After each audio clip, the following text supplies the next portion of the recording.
29 दिसंबर 2025 नीमच शहर में उस वक्त हड़कंप मच गया जब एक सराफा कारोबारी की संदिग्ध परिस्थितियों में मौत के बाद दर्जनों ग्राहकों की जमा पूंजी पर संकट खड़ा हो गया। सोमवार को 60 से अधिक ग्राहक कलेक्ट्रेट कार्यालय पहुंचे और अपनी जमा राशि वापस दिलाने की मांग को लेकर प्रशासन से गुहार लगाई। ग्राहकों का आरोप है कि सराफा कारोबारी के पास 10 से 15 करोड़ रुपए तक का लेन देन फंसा हुआ है। किसी ने बेटी की शादी के लिए सोना चांदी बुक कराया था तो किसी ने नगद रकम जमा कर रखी हुई थी। कारोबारी की अचानक मौत के बाद अब परिवार की ओर से स्पष्ट जानकारी नहीं मिलने से लोगों में आक्रोश और चिंता बढ़ती जा रही है।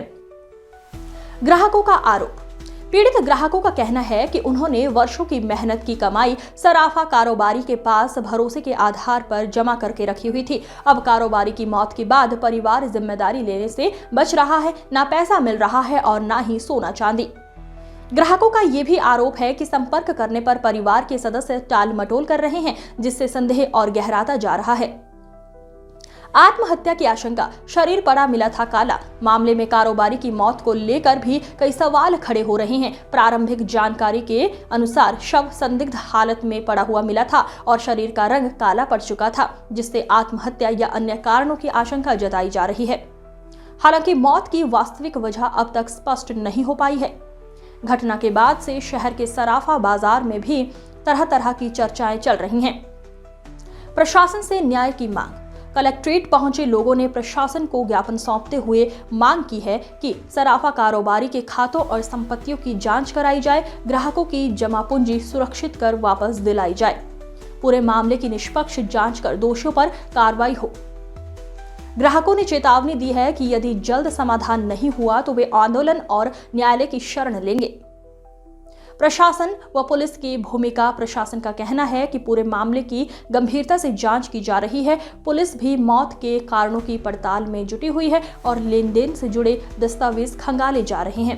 सराफा कारोबारी की संदिग्ध मौत ने न सिर्फ एक परिवार बल्कि दर्जनों परिवारों की आर्थिक नींद उड़ाकर रख दी है। अब सबकी निगाहें प्रशासन और जांच एजेंसियों पर टिकी हुई हैं कि पीड़ितों को कब और कैसे न्याय मिलता है। सराफा व्यापारी है बहादुर सोनी जी, ठीक है, यहाँ से और मार्केट के अच्छे व्यापारी है और आधे से ज़्यादा व्यापार हमारे जैसे ग्राहकों का उनके पास एक तो खड़ा सोना खड़ा हुआ है और कुछ हमने रकम के साथ कुछ कैश पेमेंट दे रखा था, ठीक है।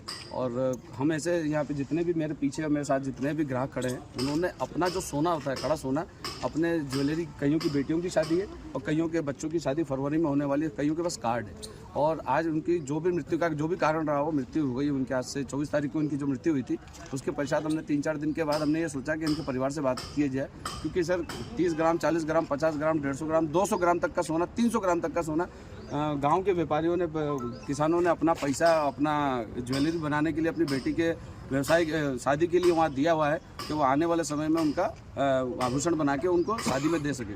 अब उनके परिवार की तरफ से कोई जवाब नहीं दे रहा है और आशंका ये लगाई जा रही है कि कोई यहाँ पे है भी नहीं, क्योंकि आज हम गए थे उनके परिवार से मिलने, 4-5वां दिन है और नीचे एक आदमी भी नहीं मिला। हम ये नहीं कहते हैं कि कोई भागा है कि नहीं भागा है, पर हमको वहाँ से कोई व्यवस्थित जवाब नहीं मिल रहा है, तो हम इसलिए प्रशासन के पास आए कि प्रशासन अपनी कार्रवाई एक तरह से शुरू कर दे, क्योंकि आने वाले समय में 10-12 दिन या 15 दिन के बाद हम वहाँ जाएं और हमको कुछ नहीं मिला और प्रशासन के पास हम वापस जाते हैं, यहाँ से 20 दिन के बाद अगर लेट होते हैं तो अब मालूम चलता है कि आप लेट क्यों हो गए।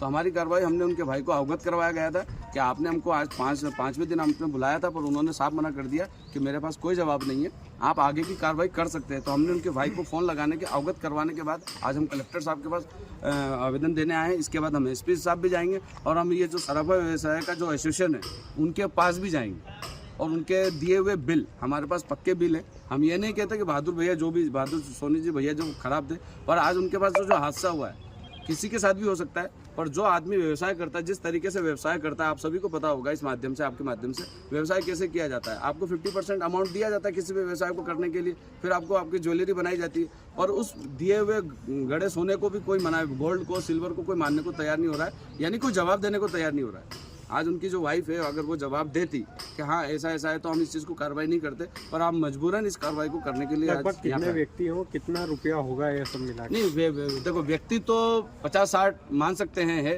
बाकी दूसरा जो पेपर के अंदर जो चल रहा है वो एक अलग व्यवसाय था, उसका कोई लेना देना नहीं है।